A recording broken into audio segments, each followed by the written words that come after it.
Assalamualaikum warahmatullahi wabarakatuh. Waalaikumsalam warahmatullahi wabarakatuh.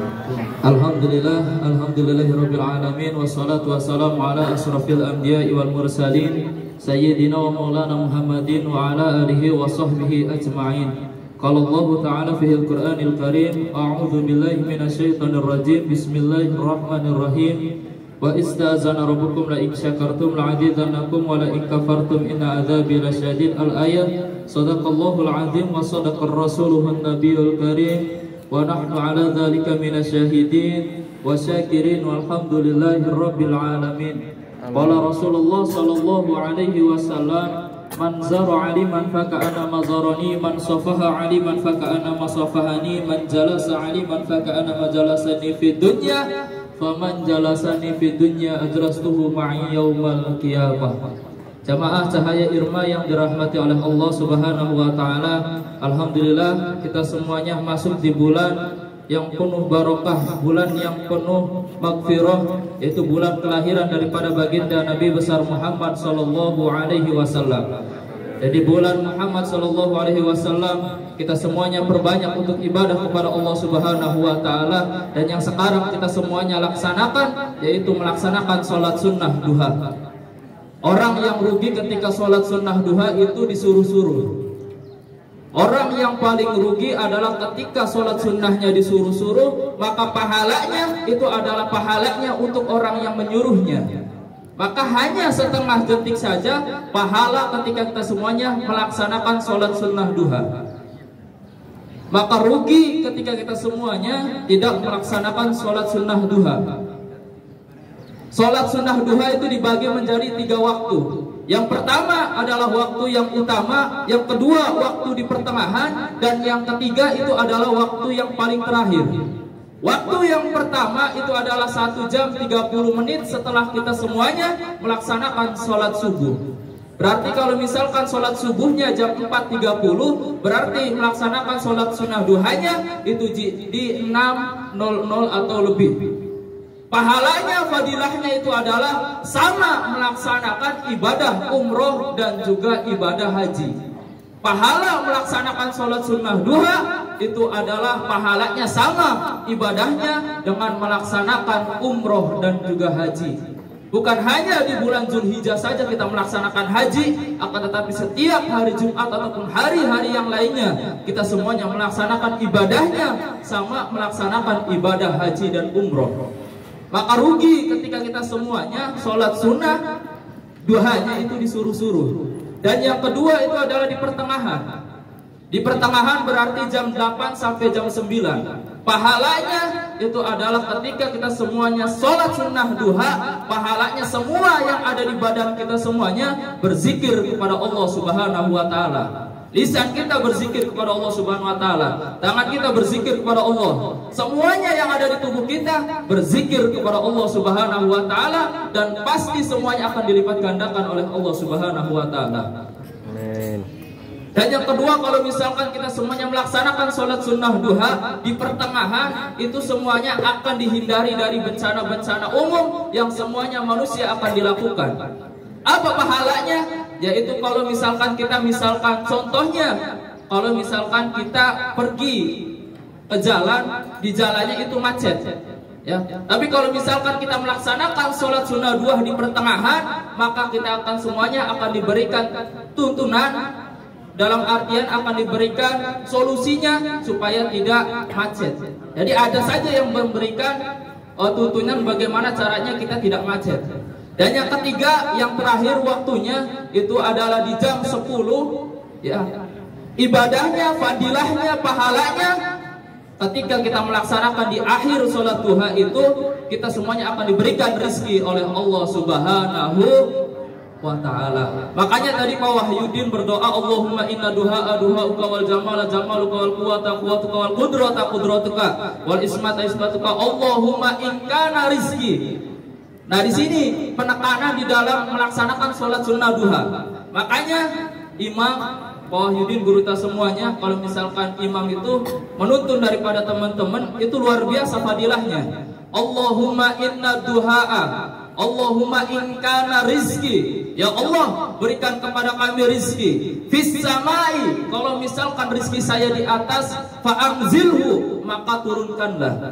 Wa in kana fil ardi, kalau misalkan rizki saya berada di bawah bumi, wa in kana fil ardi fa'akhrijhu, maka keluarkanlah.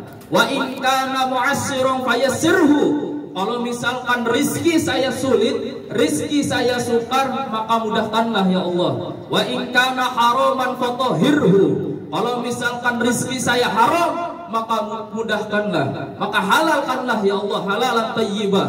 Wa in kana ba'idan faqarribhu, kalau misalkan rizki saya jauh, maka dekatkanlah. Bihaqqi duhaika wa jamalika wa quwwatika wa qudratika atini ma'ataika ibadakas solihin. Dan kita semuanya mendekatkan kepada orang-orang yang soleh. Maka sulit ketika kita semuanya dekat dengan orang-orang yang soleh. Kalau orang yang soleh ketika melaksanakan sholat sunnah duha itu langsung ke tempatnya. Dan bahkan kalau misalkan orang soleh itu terhindar dari yang namanya siksaan daripada nerakanya Allah Subhanahu wa Ta'ala. Ya, sekarang ini luar biasa, melihat fenomena yang luar biasa. Bahkan, mohon maaf, sekarang anak-anak muda ada yang berkata seperti ini: biarlah saya yang mabuk-mabukan, biarlah saya yang bolos, biarlah saya yang tawuran. Akan tetapi bolos dan tawuran ini adalah perbuatan daripada setannya Allah Subhanahu wa Ta'ala.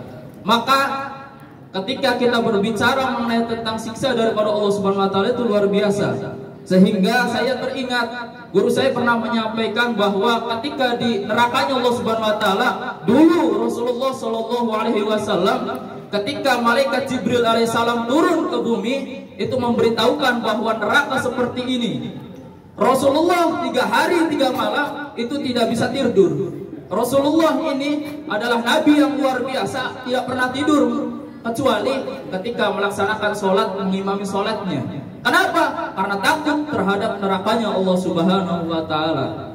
Sehingga Siti Fatimah, anaknya daripada Rasulullah Sallallahu Alaihi Wasallam, melihat baginda Rasul hanya di dalam rumahnya saja termenung dan bersujud kepada Allah Subhanahu wa Ta'ala karena mendengar cerita daripada neraka Allah Subhanahu wa Ta'ala. Maka mudah-mudahan kita semuanya terhindar dari siksa neraka. Amin ya robbal alamin. Amin. Karena di neraka kalau misalkan kita lihat, saya kadang tidak bisa menjelaskan kalau misalkan mengenai tentang azab. Ketika kita semuanya berada di nerakanya Allah Subhanahu wa Ta'ala, ketika itu kulit mereka gosong, hangus, terbakar. Faddalna juludan ghayraha, kami ganti dengan kulit yang baru. Kalau misalkan kita semuanya sudah di nerakanya Allah Subhanahu wa Ta'ala, faddalna juludan ghayraha, telah kami ganti kulit yang baru. Hangus, gosok, terbakar, hitam, melepuh menjadi arang. Faddalna juludan ghayraha, kami ganti dengan kulit yang baru. Liyadzuqul azab, supaya mereka merasakan azabnya Allah Subhanahu wa Ta'ala. Maka kalau misalkan mereka melihat azab dari Allah Subhanahu wa Ta'ala, dia berdoa kepada Allah Subhanahu wa Ta'ala, ya Rabbana absurna, ya Rabbana, ya Tuhan kami, absurna, mata kami telah melihat, wasami'na, pendengaran kami sudah mendengar, farji'na, kembalikan lagi kami ke dunia, farji'na, kembalikan lagi ke dunia. Penyesalan tak lagi bermakna, air mata tak ada lagi gunanya. Hari itu bukan hari untuk berdoa kepada Allah Subhanahu wa Ta'ala. Hari itu bukan hari untuk munajat kepada Allah Subhanahu wa Ta'ala. Hari itu bukan hari untuk meminta Allah Subhanahu wa Ta'ala. Akan tetapi hari itu adalah hari pembalasan daripada Allah Subhanahu wa Ta'ala. Hadza yaumul hisab, hari itu adalah hari perhitungan ketika amal baik kita, amal buruk kita akan dicatat oleh Allah Subhanahu wa Ta'ala dan akan diminta pertanggungjawaban oleh Allah Subhanahu wa Ta'ala. Maka saya berpesan pada siswa-siswi SMK Negeri 1 Lelea Jamaah Cahaya Irma yang dirahmati oleh Allah, mudah-mudahan kita bukan lagi hanya disuruh untuk melaksanakan ibadah, baik ibadah maghdhah maupun ghairu maghdhah, akan tetapi kesadaran diri kita untuk melaksanakan ibadah pada Allah Subhanahu wa taala. Beda orang yang melaksanakan sholat dan orang yang tidak melaksanakan sholat. Orang yang melaksanakan sholat pasti tenang hatinya dan tidak akan berbuat yang mungkar. Tapi kalau misalkan kita tidak sholat, saya yakinnya tidak ada ketenangan di dalam hatinya. Mudah-mudahan kita semuanya selalu istiqomah untuk selalu melaksanakan ibadah kepada Allah Subhanahu wa taala. Amin ya rabbal alamin. Allahumma fiq ila aqwamit thariq wal afu minkum. Assalamualaikum warahmatullahi wabarakatuh.